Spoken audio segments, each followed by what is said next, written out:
Hi, my name is Anna and welcome back to my channel. Today we are choosing my free Kindle books for the month of June through Amazon First Reads. I have not looked at any of these yet, so my first time looking at all of these is going to be here. If you don't know what Amazon First Reads is, it is basically like a little perk that you get with Prime. It's not extra or anything, where you get free ebooks for each month. If you do not have Prime, I believe they're $1.99. I think in my last video I said that they were $4.99, but I believe they are $1.99 each if you do not have Prime.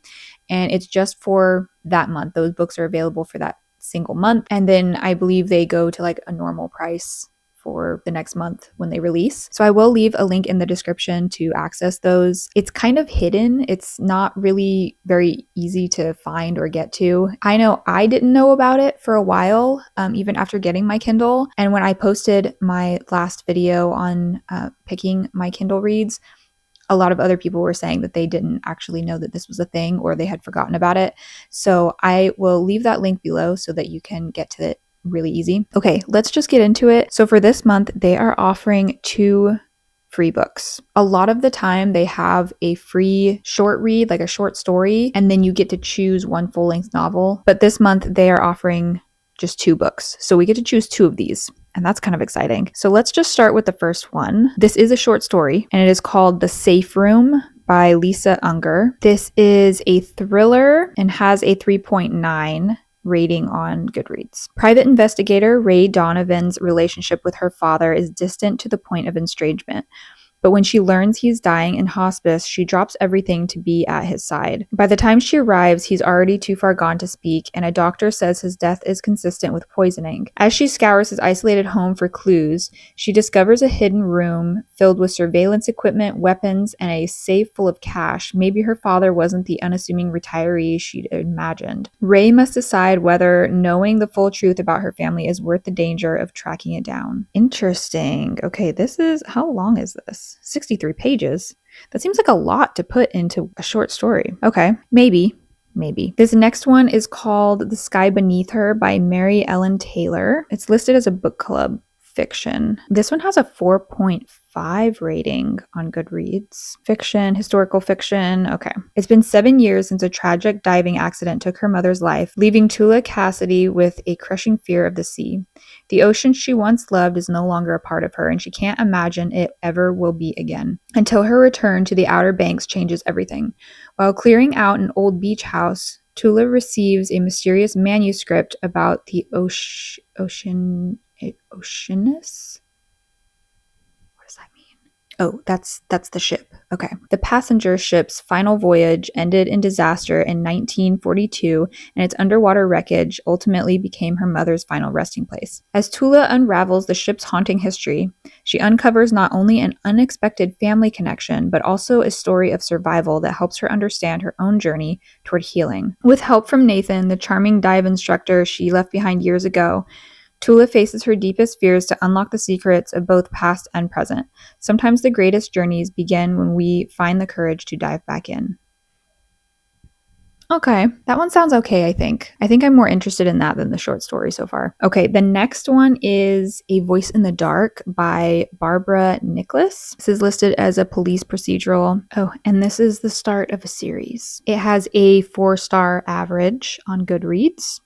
So that's pretty good. When a husband, wife, and son are murdered in their Denver home and the family's teenage twins vanish, the case draws the attention of FBI profilers Helen Bell and Benedict Hoffman. It triggers more than professional alarm. It mirrors a horrific case they investigated 5 years ago when a boy slaughtered his family and went mute after speaking only a handful of haunting words. Among them, Midnight Man. Then nearly 1,300 miles away, one of the twins is found dead in a snowy Ohio field, and the parallels between the past and present cases grow more disturbing. Identical suicide notes, the same symbolic blood imagery, and a shared obsession with an online fantasy game. Its mastermind is an influencer who manipulates his most vulnerable, alienated players into killing the people they love most. The Midnight Man is back. Helen and Benedict must hunt the darkest corners of the internet to find him before someone else falls prey to an insidious evil that for now is in total control of the game. How do I feel? I don't know. That sounds intense, but do I want to read it? I don't know. Okay, let's move on to the next one. The next one is a women's fiction called The Tomorrow Tree by Carolyn Brown. Okay, this also has a 4-star average. Okay, this one is listed as a romance. Contemporary romance. After 13 years away, Tina O'Grady returns to her hometown of Benson, Texas, drawn to the old oak tree in the park. She and her childhood friends, Walker and Gracie, called it the Tomorrow Tree and shared their dreams beneath its branches. But Tina, still reeling from past betrayals, has no plans to stay. May and Cleo aren't about to let her leave. The elderly ladies who practically raised Tina offer her a room in their boarding house, where she discovers Walker and Gracie are also staying.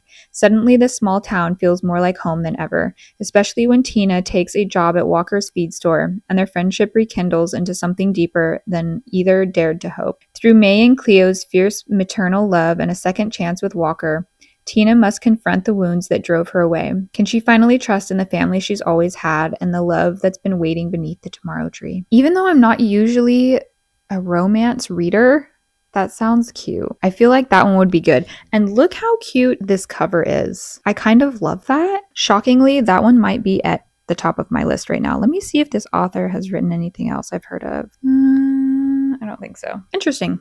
All right. The next book is called The Museum of Second Chances by Jo Levers. This is listed as a contemporary fiction. It has a 4.2 average. Every morning, Evelyn Silver walks the shoreline before the rest of Port East wakes, gathering what the tide leaves behind: broken cups, lost trinkets, objects others have discarded. In her small museum of maritime curiosities, each one earns its place because to Evelyn, every forgotten thing deserves to have its story told. At the heart of the museum lies her most precious, a fragment of Cornish lace, found pinned to her blanket when she was abandoned as a newborn. For over 60 years, she has kept it close, hoping someone might one day recognize it and tell her who she really is. So when the local council threatens to close the museum, Evelyn stands to lose far more than her livelihood. Forced out of her solitude, she rallies the community around the museum's curious collection. And as the objects begin to give up their secrets, lives start to intertwine in ways nobody expected, because sometimes the most precious things aren't lost at all. They're simply waiting to be claimed. It doesn't sound super interesting to me. It doesn't sound like a bad book, and I feel like it would probably have some good depth to it, but it's not really capturing my interest. Let's move on to the next one. This is a psychological thriller called The Date by T.H. Murdoch. This has a 3.8 average. Good to know. What would you do if your first date ended in murder? Murder of who? A year ago, after a perfect date, Miles was charged with murder. The handsome young actor became front-page news when he was accused of killing Kiara Kennedy, a social worker he had just met that night. Now acquitted, Miles can't escape the past. He tries to rebuild his life, but journalists won't leave him alone. And then the threatening messages start. In Kiara's own voice, this is not over. Is she still alive, or is someone playing a twisted game? Desperate to escape, Miles joins friends on a remote road trip. But deep in an isolated forest, one of their group is murdered. Someone close to Miles knows exactly what happened on his date. And this time, he has to face the truth. Guilty or innocent, there is nowhere left to run. That one sounds good, but the reviews aren't super encouraging. I'm never totally sure what to do when the reviews are low. It doesn't necessarily mean I'm not going to like it. But I think a lot of the time, if a book does not have high ratings, especially before it's released, I feel like there's obviously a reason for that. My neighbor was just outside. I'm pretty sure she can see me. It's super weird. Yeah. I don't know. T.H. Murdoch, did they write anything else? This author is writing 2 other books right now. Okay. And obviously these can change.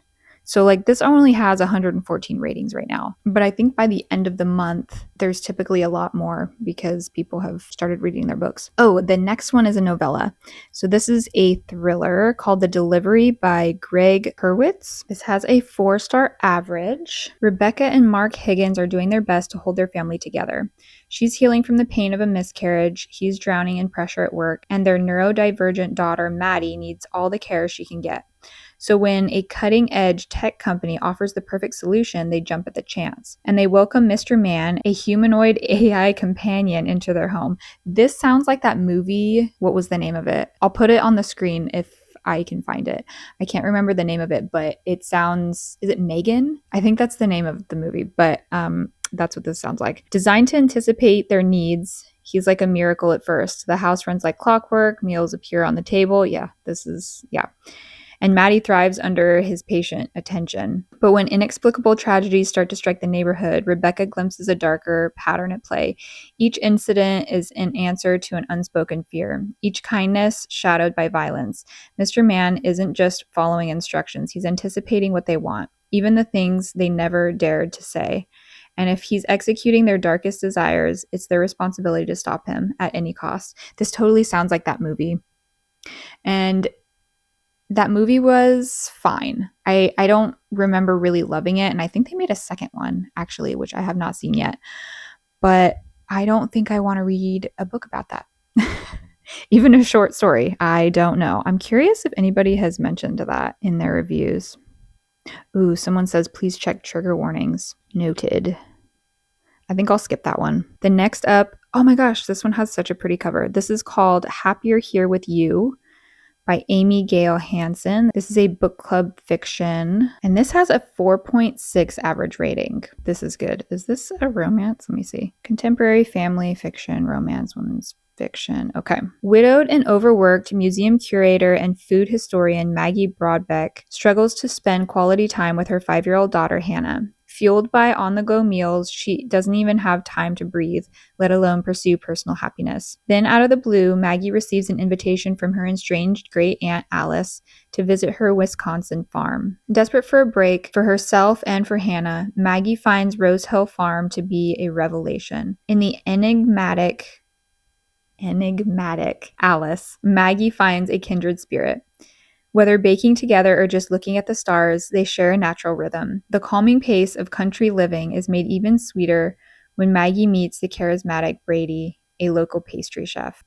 There is romance. Then Maggie opens her aunt's treasured box of generations-old recipes and discovers the surprising threads of her heroic family history. The recipes not only shed light on the past, but reconnect Maggie to her love of cooking and to a life of contentment close to her heart and back to herself.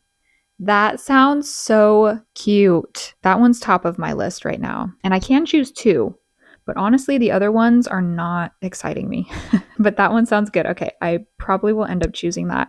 We have 2 left. The next one is a suspense called What Remains of You by Kimberly Hensel Lawrence. It's listed as a thriller on Goodreads, but a suspense on Amazon. This has a 3.9 average. Dear Diana, if you've found this letter, I'm gone. 18 months after her husband Tom's death, Diana Morgan is still grieving and struggling to move on, while striving to be the strongest parent she can for their 2 children.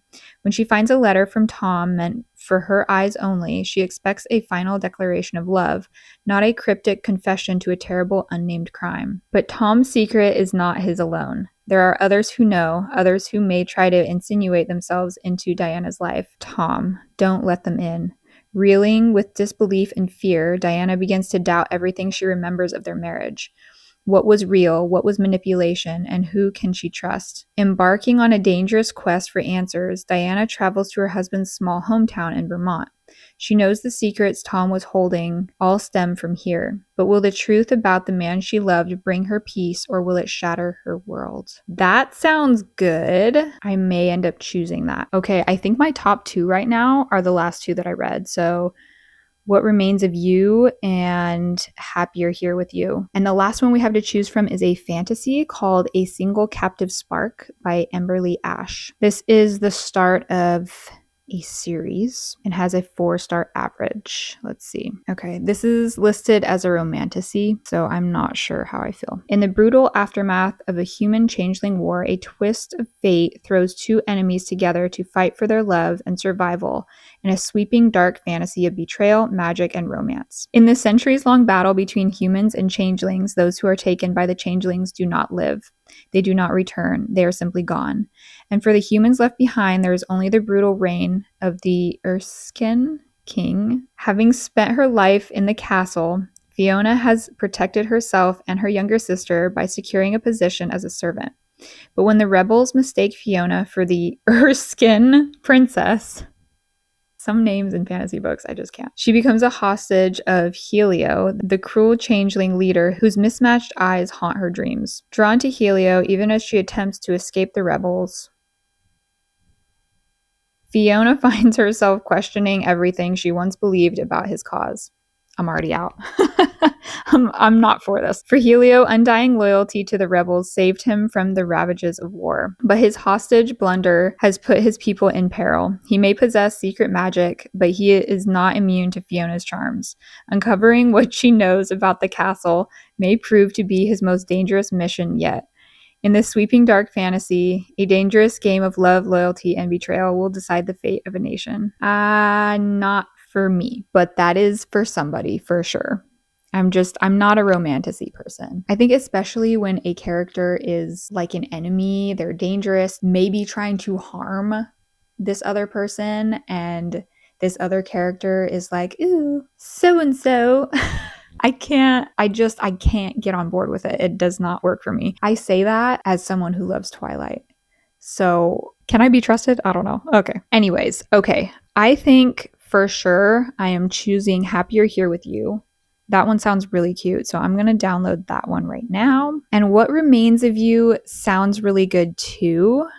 But I think The Tomorrow Tree was also high on my list. So let's see. I think I might like that one. That one's a women's fiction. What Remains of You is a suspense. I am typically very into thrillers, suspense, mystery. I love that genre. I don't think I have chosen a lot of those on here though, but I don't usually lean toward that genre when I'm choosing my first reads. I think with those, I typically choose ones that I have either read from that author before, or I've heard of the author, or I've heard other people talking about the books. I'm not usually very quick to pick up a thriller or mystery or suspense that I don't know anything about, but I do think I'm going to choose The Tomorrow Tree. That sounds kind of summery too. All right. That's it. Those are my two that I've chosen for this month. If you have chosen your Amazon first reads, let me know. I would love to know what books you chose this month. And if you're not planning on